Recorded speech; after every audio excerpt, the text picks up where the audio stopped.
Srirangam has planned it in such a way that we have got one dance paper, one visual aesthetics painting related paper. The third was theatre, another completely different art. Now music. The next one is going to be sculpture, temple sculpture. Alkesh Zaveri's paper is going to be on temple sculpture. What a plan! In a lottery, we could have got all the theatre papers, all music papers also. But all different arts have been covered. So now this paper on temple sculpture, importance of Gajalaxmi on the gateways of temples is the paper.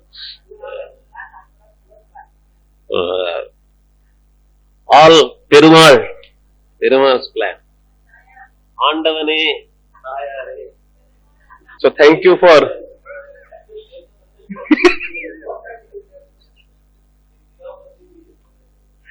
So I am here to put the proxy actually. So I won't take much time. So first I will just read the few important points what he has raised in his paper. So nothing actually comes on my head. So let me clear this first, and then I will run the PPT. So what all images he has sent. So the paper actually focuses on the icon of Lakshmi, on the Lalata Bimba, and as well as the form of lotus, which is a sign of fertility and prosperity. The temples have been an important part of Indian society within the diversity of the cultures, and they have served the society in multiple ways. We know that we have a long tradition of temples being constructed in our country, starting from the Gupta period where we have the full-fledged temples coming into the place, and it goes all the way to Vakatakas, Pallavas, Chalukyas, Cholas, and all those. And art had an assured status in India, and it functioned against a large background which brought together cultural heritage of the whole world. And on the basis of his needs and priorities conditioned by his beliefs and his identity within the social group, the artist had the freedom to choose and to seek resources from the area of heritage he responded to. The iconography of the goddess in early period was a matter of cognition and can be analyzed by specialized means, so that the different groups under its scheme can be elaborated and organized into a new visual order. Linking up with the tradition of its choice, it has universal significance in the way it broke through barriers of time and tradition of chronology in the evolution of new form, style in art history. The Torana goddess as gateway to heaven paved the way for Shri or Lakshmi or Sri Lakshmi, illustrated by two elephants often called by Abhishek Lakshmi, form in India. And the impact of Vaishnavism on various art expressions of India is well known to everyone, and its extension over the pan-Indian range, may it be any field of art, music, classical, dances or theatre, or in the regional literature. The non-plastic art in painting, sculpture, it is found everywhere, basically in all sculptures of India. So the visual imagery, sculptural icons, pictorial delineations and Vaishnavite temple architecture has spread all over the country and have mutual influence in the art world as well.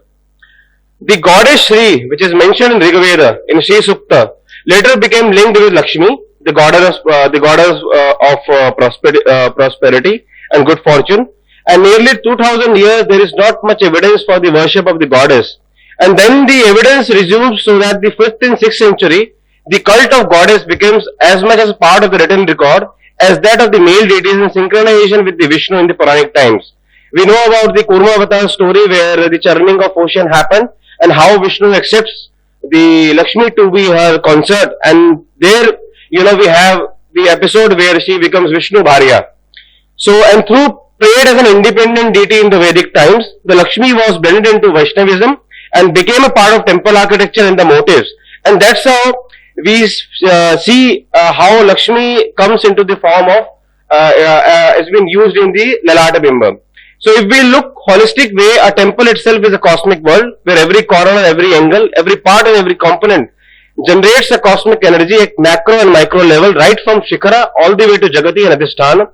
From main door to deep inside the Garbhagriha, each and every component is assigned to special treatment. As devotee enters in the temple, he passes through all the components and connects himself to the cosmic world, establishing a unique dialogue between him and the God. So passing through various sections like Mandapa, when devotees come into the front of Garbhagriha, he establishes a connectivity with the inner world. The door of the Garbhagriha has Dwarapal, mostly which has the goddesses. It has, and we look up, so there is horizontal structure which is known as Radhabimba. And we have various elements like Navagraha, Saptamatrika and sometimes Ananta Shayana. And Radhabimba is the key component which remains always in the focus of wise where Lakshmi is mostly placed in the temples. And as the Garbhagriha is abode of the god like a heaven and the Radhabimba connects the earth and heaven, the goddess on the Radhabimba is Gajalaxmi, who is the presiding deity of immense opulence, good fortune, prosperity and splendor. The Gajalaxmi depicted on the Torana is conceived as the gateway of heavenly bliss, where the goddess receives the soul and connects him to Vishnu, grants immortality. The sculptural evidence of hegemony rests on the fact that with the present knowledge of this aspect, it is possible only to give a description of the goddess that governs significant component, the Torana being the gateway through which the immortal enters to consummate his union with the goddess, Sri Lakshmi, which protects not only the doors and gateways but also offers passage to the realm of the immortals implicit in the lotus blossom connected to the eternal sun. The conclusion of the paper is that lotus is a symbol of rebirth, and lotus goddess linked to water and solar energy is an attribute of Lakshmi. So there was an obvious attempt to integrate a powerful goddess who protected the people through prescribed types of Torana. Torana, as a symbol of the vault of heaven, signified the time-space continuum of the zodiac ring that the goddess wore as a girdle. And a number of ancient divinities which have been either lost or assimilated into the other forms, but Gajalaxmi has endured. The ritual practice that centers on the cult image of the goddess Lakshmi can reveal the culture of the distant past.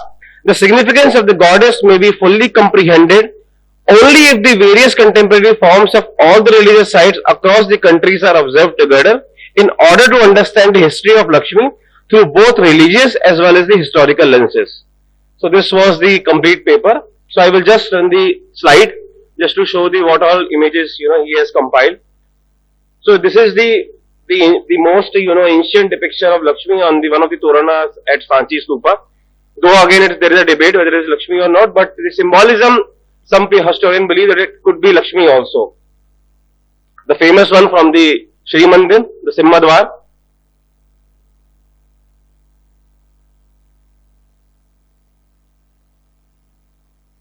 So these are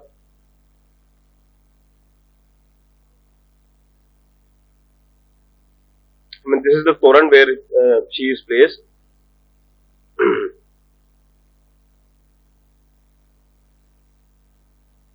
So basically, person actually is an enthusiast who mostly actually collect all the images depicting the Gajalaxmi part. So he has just put all his collection into the slide, and as he didn't had much training in the historical narrative writing, so it was a tough thing for him to put the inferences out. But still, because it was his, for the first time, so I also helped him out in whatever manner I could.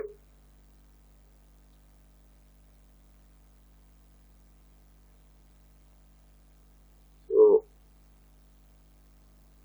also in the Jain temples, he has he is able to trace that particular thing. We know the relation between the Hindu pantheon and the Jain Tirthankaras.